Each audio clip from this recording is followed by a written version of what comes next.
welcome to MAE 242 Recitation 7. This recitation is going to be all about Buckingham Pi Theorem and making non-dimensional numbers and just more dimensional analysis like we did in the first unit.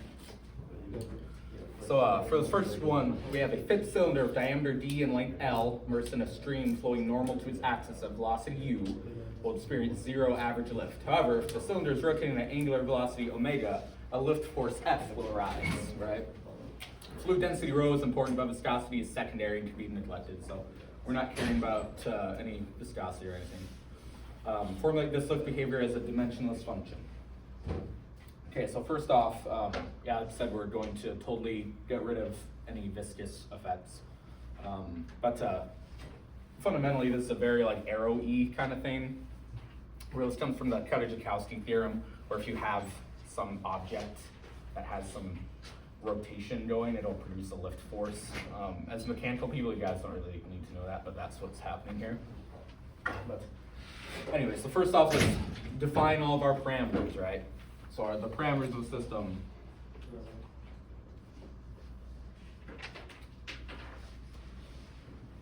they're going to be, so we're going to be measuring some sort of lift force F, right? That's obviously one of them. We've got force, and then we've got diameter and length, so D and L. And it's also flowing in a stream with some velocity U, okay? And it also has some angular velocity, some rotation omega. And the fluid itself has some density rho, okay? And so now, just like before in that, first couple weeks of class, just go and define all of the different dimensions of each thing. So we got force is, ml over t squared, right? D is just a length, it's diameter. L is obviously just a length. U is a velocity, so length per time.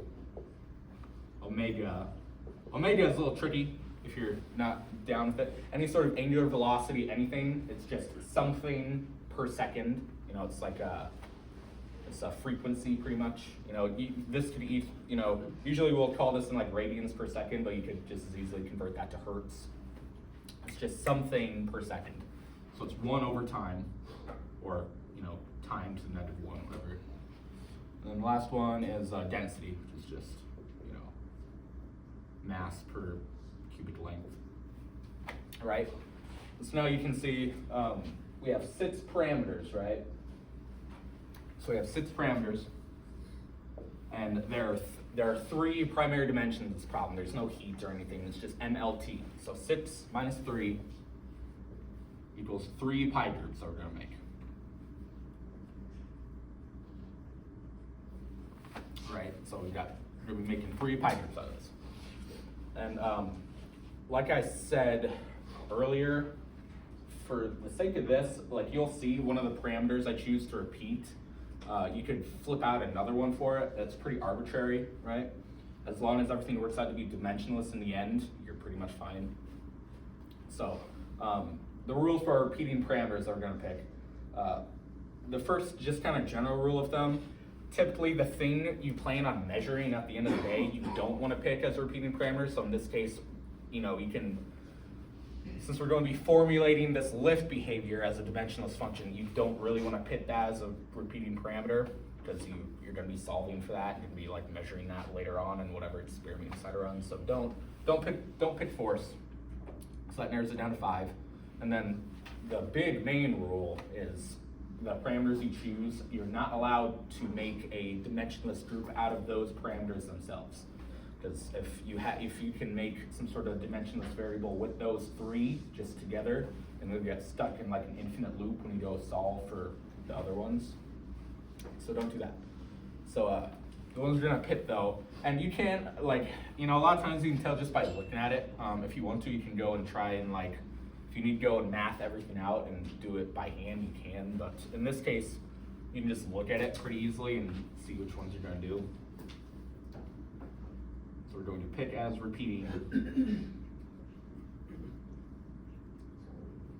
In this case, we're we're going to pick L, U, and rho.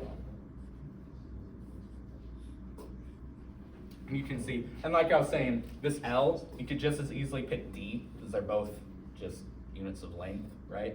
You can see with L, U, and rho, there's no possible way that you can make these three dimensionless inside themselves.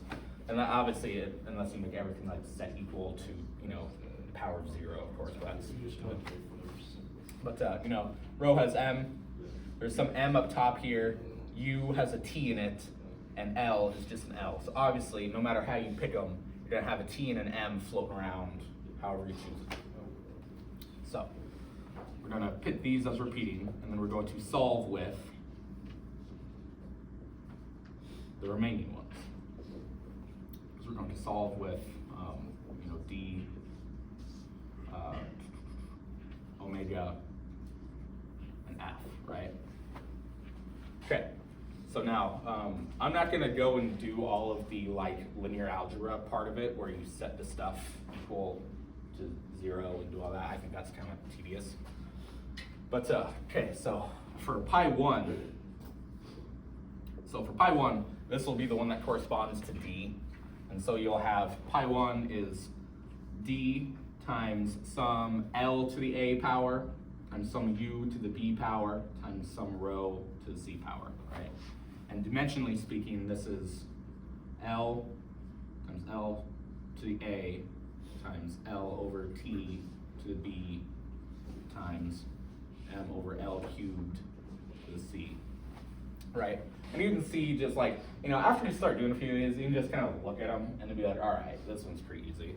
Obviously, if you want to get this whole thing dimensionless, if you set B and C equal to 0, and then A equal to -1, you just get L over L, boom, dimensionless.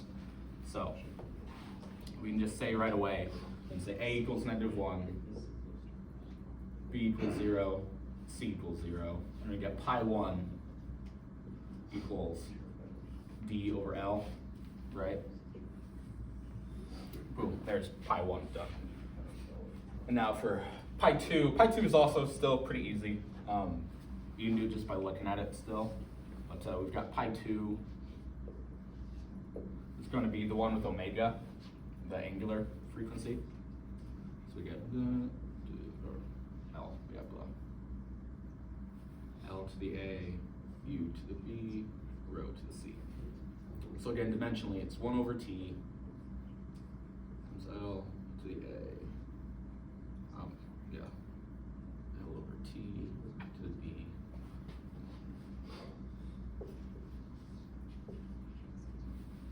Right.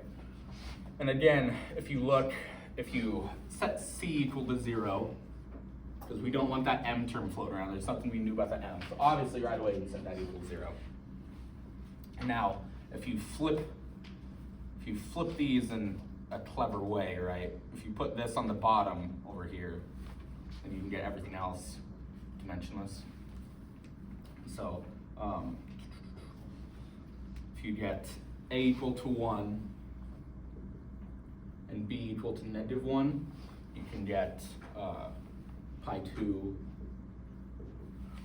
equal to omega L over U. Right, where you have, up top you have an L over a T, and then on the bottom you have an L over a T.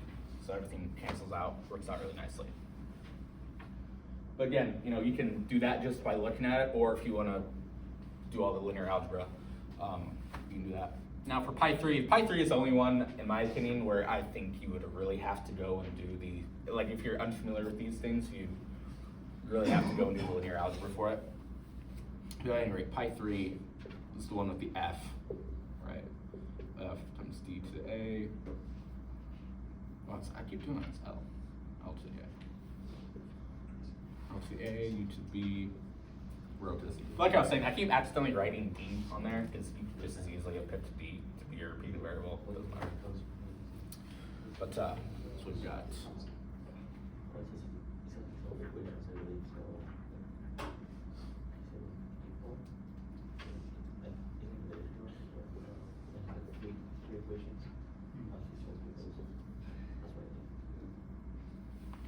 Okay, now, yeah, for this one it would be a little tricky.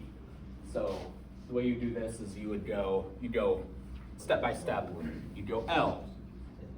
You'd set L, all the L's equal to 0, okay? And then obviously you'd have one L in this first one, so you'd put 1, and then you have an L to the A here, so it'd just be 1A, so plus A.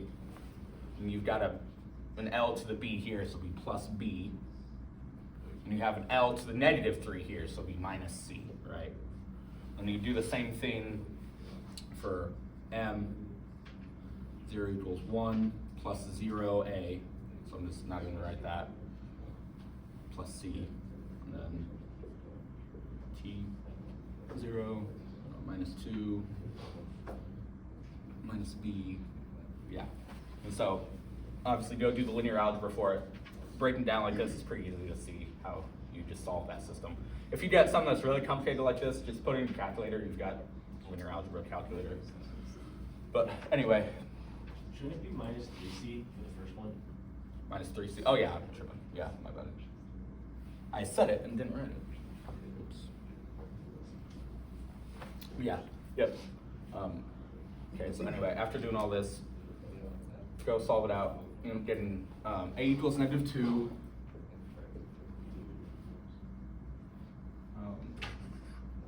B also equals negative 2. Then C equals 1. Right? Yeah, should be fine. Or C should equal negative 1. C should be negative 1. Yeah, C should be negative 1. Oops. Anyway, but I'm getting pi 3 equal to F over L squared U squared rho. Cool. All right, so now that's all the heavy lifting done, really. Okay. And now, the important thing about this is since everything's non-dimensionalized and all the parameters are parameters of the same problem and everything's, you know, algebra together all the same in terms of everything else, you can set them all as a function of one another. Right? So you can say pi 1 equals a function of pi 2, pi 3. And you can also say, you know, pi 2 equals f of 1 and 3. And most importantly, in the case of this, where we want to formulate the lift behavior as a dimensionless function, you can say pi 3 is a function of pi 2, or pi 1 and pi 2, right? And so now, literally just take this and just algebra it out, where we have f over L squared U squared rho equals a function of d over L and omega L over U, right? Just not that, just take the L squared U squared rho over and you're good. So we end up getting f equals L squared U squared rho times some function of d over L and whatever, d over L and L over U. Cool? So, boom, there's that whole problem.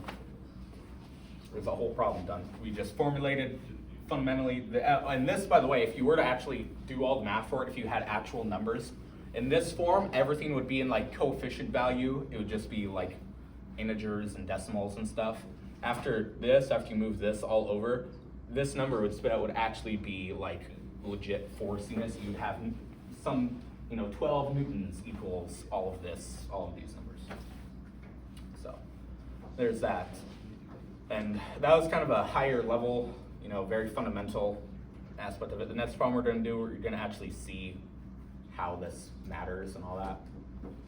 So, but yeah, it's just all algebra. Like, this is dimensional analysis 2.0. Yeah. Okay, so when you're initially using the rig that you use, like you mentioned, you're picking M, L, and T as primary, but like, are there other variations where you see, or is you're always supposed to look for M, L, and T? Well, like I said, the only fourth one could be temperature, theta. If this is like a thermo aspect. Like if you're dealing with, like an energy equation one where there's some heat laying around. But in this case, there's just 3 because there's there's just ML and T. But like ML. you could have picked like D instead of L. Oh yeah, you're talking about this? Yeah, like Yeah. picking, like choosing which ones to go with. Yeah, like I said, you like if you have a bunch of like a shitload of parameters, you can see all sorts of crazy stuff going on here. The only thing that matters is that these cannot form a dimensionless group inside of themselves. That's literally the only thing that matters. Besides that, you can do this in so many different ways that you like I was saying, if you go and just totally disregard the key and just go and do it on your own and pick a D, mathematically everything else would be totally the same. You just obviously have this L and D flipped, and then this would be a D here instead of an L. That's the only thing that would change. But it's non-dimensional as long as, and these are super easy to check too. If you ever think you messed something up, just go back and do the math for it. If you bust this and go do the math for it, and this comes out to be some dimensional thing, obviously messed up. But yeah, it's these. If you got through the first exam and did the dimensional analysis stuff, this should not be a very good step for you. If you didn't, some people it just doesn't click right away for them. That's fine.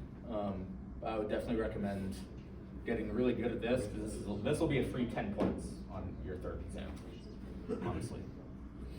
So, anyway, all right. Any questions before we move on to the second problem? The last problem. It's pretty easy. All right, cool. And as usual, this will be posted tonight. If not, shoot me an email. I'll fix it.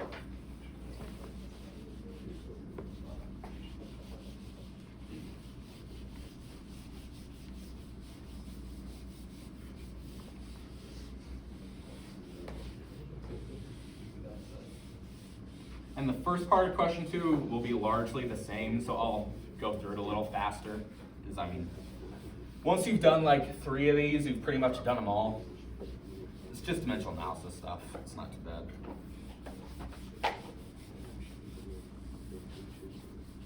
But in the second problem, you'll see like knowing terminology is very important. Knowing what you're talking about is very, very important. All right, so you can get the perfectly. Of course. That's cool.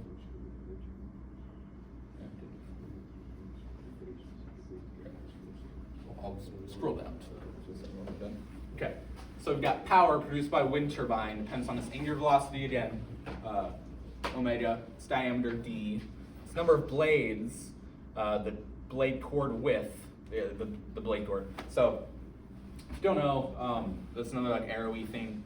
The chord length of like a wing, that's the distance from the leading edge to the trailing edge, is you're wondering. Like if you go catch a flight and you look out the true window, how thick, how long the wing is, that's the chord length from front to back. So just a little terminology thing. As well as the air density rho and wind velocity v. All right, so again, let's get our parameters going.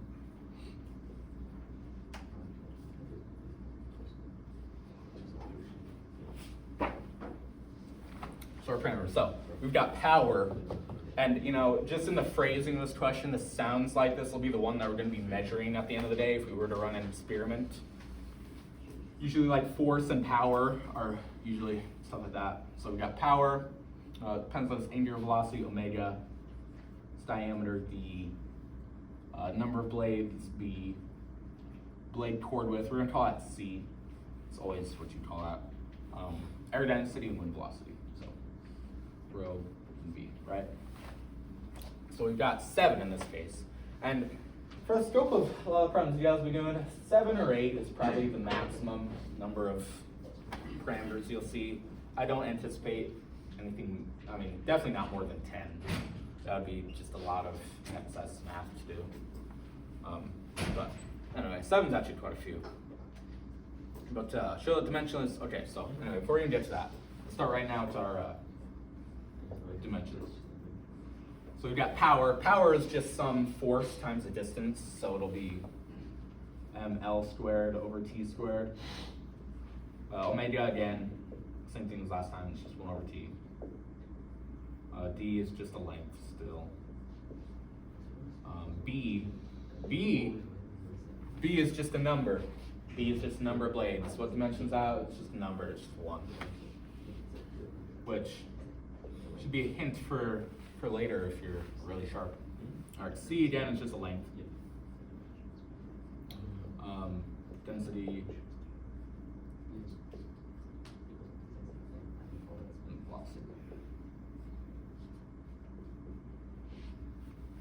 Okay, so again, we're just gonna have the same a water bottle. Oh no, did I forget my water bottle? Oh no, never mind. So, anyway, so yeah, again, still have the same number of primary dimensions. So there's still just 3 of them, just M, L, and T. Still no theta. There's no temperature going on here. So we've got 7 parameters minus 3 dimensions. We're gonna have 4 pi groups in this case.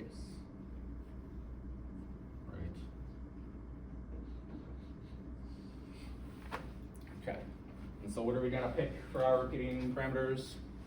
They're pretty much the same ones. We're just gonna pick rho D and V again.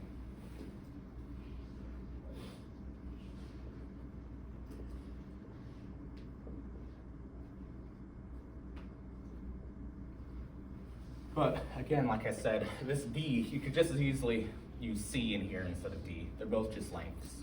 That's fine. So rho D and V is repeating. Now we're going to solve with the other ones.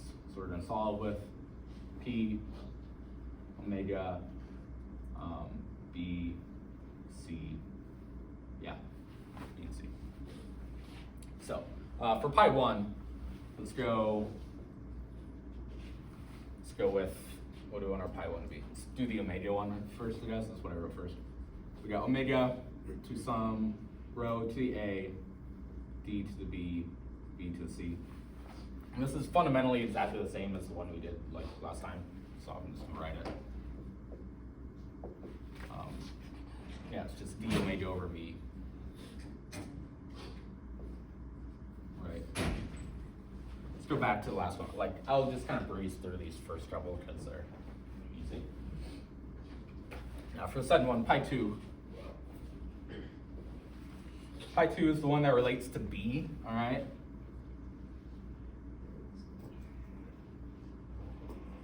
All right, and like I said, B itself is already non-dimensional. So just set everything else equal to 0. Just set set A, B, and C equal to 0. B is just a pi group on its own. It's already non-dimensional. Easy. This equals B. Okay. Done. Nothing to it. Pi 3 will be the one with C.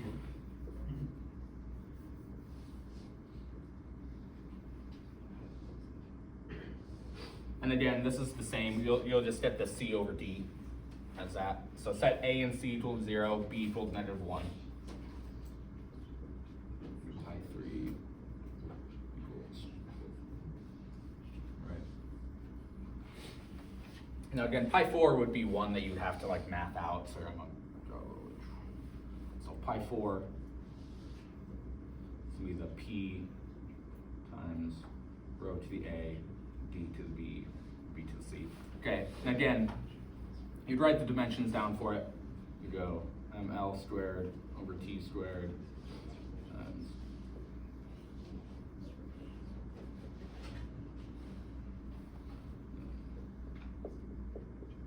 Okay, now again, you go like L, 0 equals da da da, M, 0 equals blah blah blah, T, 0 equals da da da.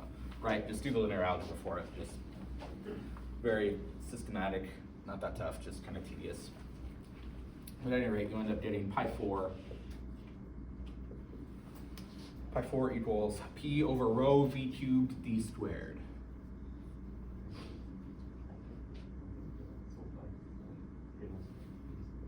Okay, where obviously, you know, A equals -1, C equals -3, and B equals -2. So anyway, yeah, there's that. Okay, so now, great. We've got our dimensionless variables and stuff, right? Cool. So now we're going to show that the dimensionless power coefficient CP, blah, blah, blah, is functionally dependent on the Gans ratio V or maybe the aspect ratio in normal place. That's literally exactly what we did. By getting these pi groups you know, now you can say, so pi 4, this literally is just, this is our pi 4. Like that's why, if they ever give you like something like this, these are your pi groups right here. We just went and proved that. That's why we had to do the dimensionless stuff, to prove that this is the actual relationship that we found. So now, boom, you're done. You can say pi 4 equals, you know, it's that function of pi 1, pi 2, pi 3. Done. And then I guess like if it were an exam, you know, you'd say p over rho v cubed d squared equals f of c over d b and that. But boom, that's done. Okay, so not too bad, not too bad. Now for part B, it says it turns out that the number of blades in advanced pressure can be combined into one similarity variable called the solidarity ratio, which I've never even heard of. I don't know if that's a real thing.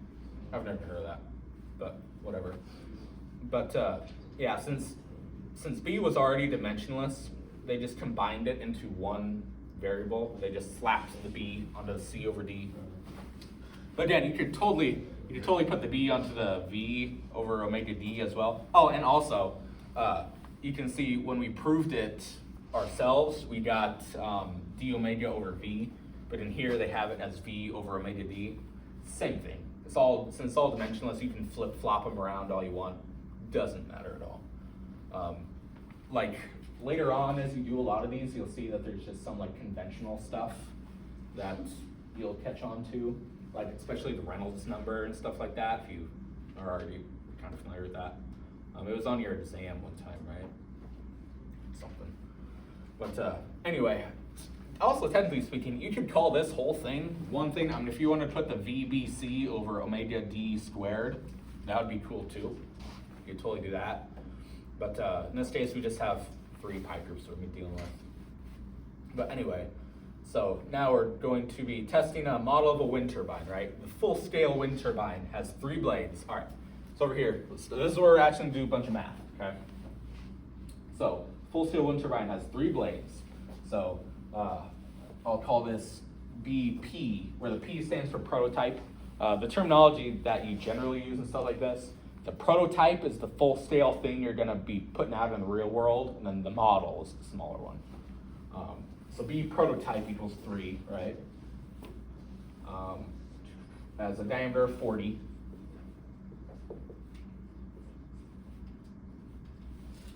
And chord equal to 2 meters, right? Now the model has 2 blades. And is limited to a diameter of 2 meters. And now, what does the model chord blade chord have to be for the test to be dynamically like the full scale operating conditions? Okay, so we're going to be solving for the CM.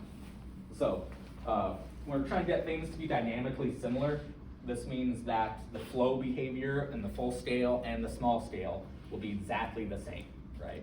All of the fundamental concepts and patterns that go on in the full scale thing will also be present in the small scale one. So you need to match all of these dimensionless numbers in order for that to happen. So now this is literally just super basic algebra, right? So what do we have? Which variable relates to B, C, and D? Boom. It's the advance or the solidarity ratio is what they call it. So we just set these equal to each other, where we have BC over D prototype equals BC over D model. Okay. Now just plug in the numbers, solve for the one you don't know. We're going to be solving for the chord of the model, right? So we get 3 times 2 over 40 equals 2 times CM over 2, right? And so just go math it out. I'm getting CM equals 0.15 meters. Which obviously makes sense. Obviously it has to be a lot smaller, right? Because it's a scale model. So, cool. All right, any questions for that first one? Like, you know, after you do the non-dimensional stuff, it's super basic math. Yeah. For power, how is it not denominator T cubed? Because it's force times distance. But I thought power was like per unit time? Cause I thought it was work per unit time. And then you get, mass, and then a length squared over, and then one of the t squared is from the acceleration point, and then you have another divided by It's just force times the length, and force is ml over t squared. So ml over t squared times L is ml squared over t squared. Is that work though? Is it? Is it Yes. force times length? It is? Yes. Well, then the key is wrong. Whoops.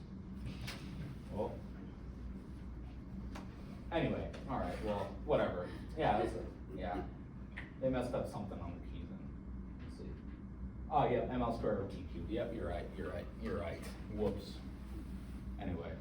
But all this math is right. All this math is right, don't worry. That was my bad. Whoops. Sorry. Okay, anyway, but yeah, good catch. But yeah, all the math is right though. I just wrote that wrong on my sheet. But anyway. Whatever. Okay. But yeah, any questions with like that stuff? Oh yeah. So for those dimensionless variables, can we always say that between the scale and the full size are always equal, or is it only for that ratio? Always. Since everything's a function of each other and everything's non-dimensional, this is how you do dynamic similarity. By definition, for things to be dynamically similar, these dimensionless variables have to equal each other.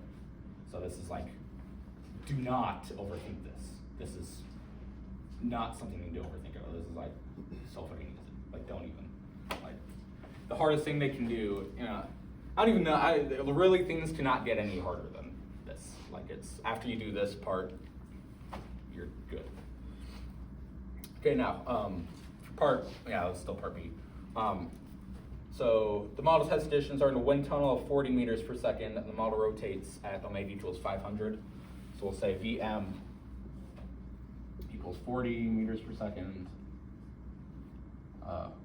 omega m, so about 500 radians per second. And then full scale operates at 12. And we're gonna try and find omega p. All right, and so now we just use the other one, v over omega d. And I didn't write the diameter one down, just working on diameter. So do the same thing. We've got v over omega d. Ooh, that's really bad, omega. Omega dp equals model. So just do the math for it again. We've got 12 over omega p times 40 equals 40 over 500 times 2. Right. Go do the math for it. You get omega p equals like 7.5. Yep.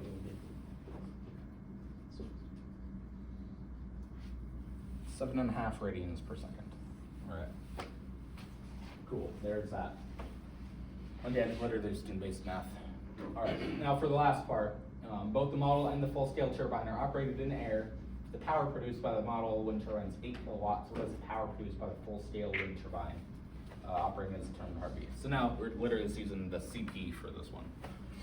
So we've got P model. I'll just do it right here. We've got P model equals 8 kilowatts. And they're both operated in air, so you can say rho equals constant. So it'll just work itself out. So let's do it again.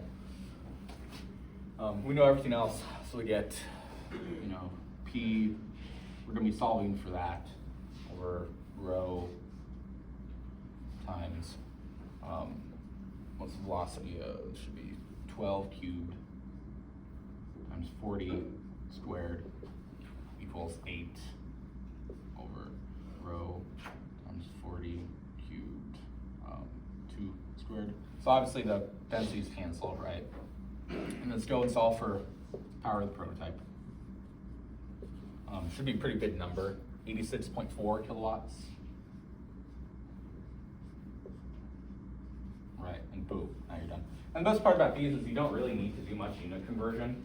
as long as you keep the units consistent throughout the entire problem. Like, you know, if you put in 8 kilowatts up top, you know, you could just as easily call this 8,000 watts, and then it'd spit out 86,400 watts. What units you put in are going to be the units you get out, since everything's a ratio of one another. Everything's non-dimensional. It's pretty light. Yeah, it's just really basic math. But yeah, the only hard part is, yeah, knowing, like, you know, in my case, like what power is. You know, I put a square instead of a cubed. That's really the only place you can go wrong in these. After that, it's like 7th grade algebra, where you just manipulate little equations back and forth. It's pretty easy. Not too bad. Okay. Any questions there? Everybody all good? It's not too bad. It's stuff. Yeah. Like I said, once you do like 3 of them, you're pretty much done with them. If they really make your life hell, they'll put like 10 different parameters. And so you'll just have to go make a bunch of pi groups. But just work everything out, make it non-dimensional. It's not too bad.